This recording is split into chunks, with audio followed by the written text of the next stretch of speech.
بسم الله والصلاة والسلام على رسول الله وعلى آله وصحبه أجمعين، أما بعد. قال الله تبارك وتعالى في كلامه المنزل: أعوذ بالله من الشيطان الرجيم، بسم الله الرحمن الرحيم. سيطوقون ما بخلوا به يوم القيامة ولله ميراث السماوات والأرض والله بما تعملون خبير. لقد سمع الله قول الذين قالوا إن الله فقير ونحن أغنياء سنكتب ما قالوا وقتلهم الأنبياء بغير حق ونقول ذوقوا عذاب الحريق ذلك بما قدمت أيديكم وأن الله ليس بظلام للعبيد. اللہ تعالیٰ فرماتے ہیں ان قریب قیامت والے دن یہ اپنی کنجوسی کی چیز کے طوق ڈالے جائیں گے. اس میں اس بخیل کا بیان کیا گیا ہے جو اللہ کے دیے ہوئے مال کو اللہ کے راہ میں خرچ نہیں کرتا، حتیٰ کہ اس میں سے فرض زکوٰۃ بھی نہیں نکالتا. صحیح بخاری کی حدیث میں آتا ہے کہ قیامت والے دن اس کے مال کو ایک زہریلا اور نہایت خوفناک سانپ بنا کر توق کی طرح اس کے گلے میں ڈال دیا جائے گا. وہ سانپ اس کی بانچھیں پکڑے گا اور کہے گا میں تیرا مال ہوں، میں تیرا خزانہ ہوں. اور یہ بات سچ ہے کہ لوگ اللہ رب العالمین کے راستے میں دینے سے بخیلی کرتے ہیں، جبکہ جب دنیاوی امور و معاملات میں خرچ کرنے کی بات آتی ہے تو وہ بخیلی نہیں کرتے. اللہ کے دین کے لیے کام کرنا ہو، اللہ کے دین کی نشر و اشاعت اور اس کی تطویر کرنی ہو تو دیکھیں لوگ پریشان ہو جاتے ہیں، لیکن اگر ظاہری آن بان شان دکھانی ہو تو لوگوں کے پاس مالوں کی کمی نہیں ہوتی ہے. پھر اللہ تعالیٰ فرماتے ہیں آسمانوں اور زمین کی میراث اللہ تعالیٰ ہی کے لیے ہے اور جو کچھ تم کر رہے ہو اس سے اللہ تعالیٰ آگاہ ہے. یقیناً اللہ تعالیٰ نے ان لوگوں کا قول بھی سنا جنہوں نے کہا کہ اللہ تعالیٰ فقیر ہے اور ہم تو تونگر ہیں. ان کے اس قول کو ہم لکھ لیں گے اور ان کا انبیاء کو بے وجہ قتل کرنا بھی، اور ہم ان سے کہیں گے کہ جلنے والے عذاب چکھو. جب اللہ تعالیٰ نے اہل ایمان کو اللہ کی راہ میں خرچ کرنے کی ترغیب دی اور فرمایا من ذا الذی یقرض اللہ قرضا حسنا، کون ہے جو اللہ کو قرض حسن دے، تو یہود نے کہا اے محمد صلی اللہ علیہ وسلم تیرا رب فقیر ہو گیا کہ اپنے بندوں سے قرض مانگ رہا ہے، جس پر اللہ تعالیٰ نے یہ آیت نازل فرمائی. یعنی مذکورہ قول جس میں اللہ تعالیٰ کی شان میں گستاخی اور اسی طرح ان کے اسلاف کا انبیاء علیہم السلام کو ناحق قتل کرنا، ان کے یہ سارے جرائم اللہ کی بارگاہ میں درج ہیں جن پر وہ جہنم کی آگ میں داخل ہوں گے. اور یہ یہود و نصارہ نے انبیاء کرام علیہم السلام کو بھی قتل کیا جو اللہ رب العالمین کی توحید کی طرف دعوت دیتے تھے، لوگوں کو شرک سے دور کرتے تھے، جن کا مقصد صرف اور صرف اللہ رب العالمین کے دین کو اس دنیا کے اندر پھیلانا تھا. لیکن اس کے باوجود دنیا والوں نے انبیاء کی باتوں کا انکار کیا. صرف انکار ہی نہیں بلکہ ان کے وجود کو اس دنیا سے مٹا دیا.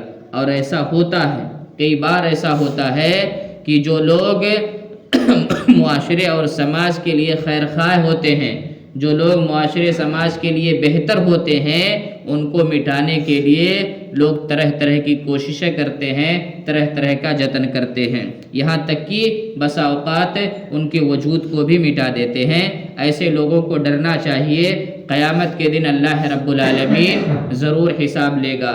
ان یہودیوں کا بھی حساب لے گا جنہوں نے انبیاء کرام کو قتل کیا، اور ان لوگوں کو بھی حساب دینا ہے جنہوں نے خیر خواہوں کو اس دنیا کے اندر پریشان کیا، اللہ اور اس کے رسول کے فرمودات کو پھیلانے والوں کو روکا، ان کو ستایا، ان کو مارا، ان کو دھمکایا.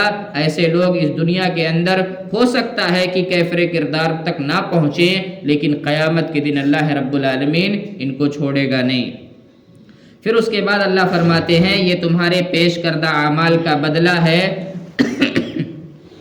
اور اللہ تعالیٰ اپنے بندوں پر ظلم کرنے والا نہیں۔ یہ وہ لوگ ہیں جنہوں نے کہا کہ اللہ تعالیٰ نے ہمیں حکم دیا کہ کسی رسول کو نہ مانے جب تک وہ ہمارے پاس ایسی قربانی نہ لائے جسے آگ کھا جائے۔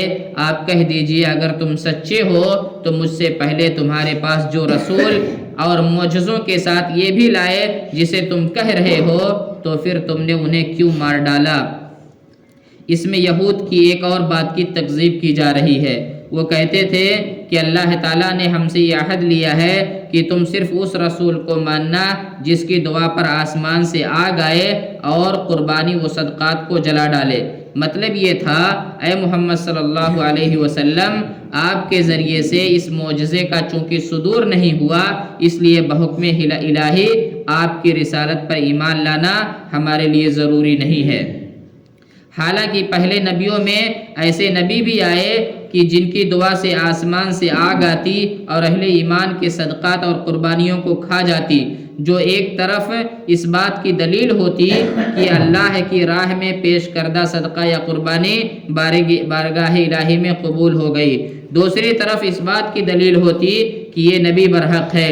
لیکن ان یہودیوں نے ان نبیوں اور رسولوں کی بھی تکذیب کی تھی، اس لیے اللہ تعالیٰ نے فرمایا اگر تم اپنے دعوے میں سچے ہو تو پھر تم نے ایسے پیغمبروں کو کیوں جھٹلایا اور انہیں قتل کیا جو تمہاری طلب کردہ نشانی ہی لے کر آئے تھے۔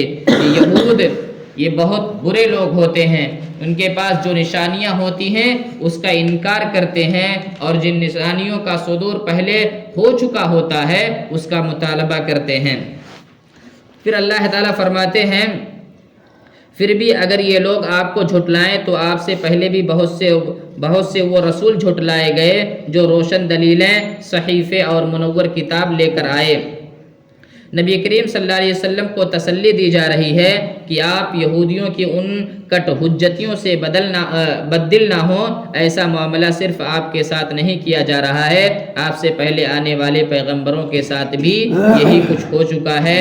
اگر آپ تاریخ اٹھا کر کے دیکھیں، خاص طور سے انبیاء کرام کی تاریخ کو، تو آپ کو معلوم ہوگا کہ انبیاء کرام کی تاریخ مصائب و محن سے بھری ہوئی ہے۔ انبیاء کرام کی تاریخ تکلیفوں اور پریشانیوں سے بھری ہوئی ہے۔ کوئی ایسا نبی نہیں آیا اس دنیا کے اندر جسے آزمائش کی بھٹی میں نہ ڈالا گیا ہو۔